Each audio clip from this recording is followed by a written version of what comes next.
कराची में तीसरे डेल्फा kettle show का आगाज कर दिया गया। एक्सपो सेंटर में इफ्तिताई तकरीब का इनेकाद हुआ। 4 रोजा केटल शो 24 फरवरी तक जारी रहेगा। तीसरे डेल्फा केटल शो की इफ्तिताई तकरीब के मेहमान खुसूसी director general strategic projects Pakistan army major general Shahid Nazir थे।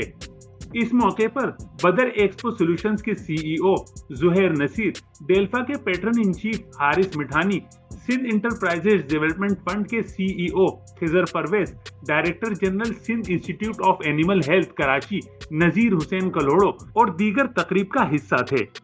तकरीब से खिताब करते हुए मुकर्रिरीन का कहना था कि डेल्फा केटल शो पाकिस्तान के डेयरी, लाइव स्टॉक, एग्रीकल्चर और फिशरीज के शोबों में सरमायाकारी के इम्कानात और तमाम शोबाजात में जदीद टेक्नोलॉजीज को रोशनास कराने के हवाले से मुस्तकिल सरगर्मी बन चुका है। इस अहम और रंगारंग सरगर्मी का इनेकाद बदर एक्सपो सॉल्यूशन और dairy agriculture live stock farmers association ने मुश्तरका तौर पर किया, जिसमें सिंध इंटरप्राइजेज डेवलपमेंट फंड का खुसूसी ताउन भी शामिल है।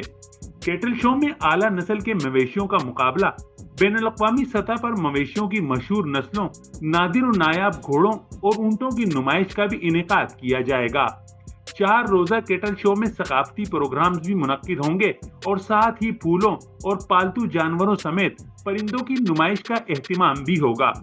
मुंतजिमीन के मुताबिक ऐसी सरगर्मियों से कारोबारी इदारों और सारिफीन के दरमियान बराह रास्त राब्ते के मौके भी मैसर आते हैं। इवेंट लाइव स्टॉक और एग्रीकल्चर के कारोबार से वाबस्ता जदीद टेक्नोलॉजीज के फरोग और आगाही का भी जरिया होने के साथ साथ आवाम के लिए बेहतरीन तफरी के भी मौके फराहम करता है। मुंतजिमीन के मुताबिक इवेंट का मकसद पाकिस्तान की माशी तरक्की में किसानों और फार्मर्स के किरदार से आगाही और महारत को फरोग देना है। कैमरामैन मोहम्मद उवैस के साथ कमरुर रहमान, जसारत न्यूज़, कराची।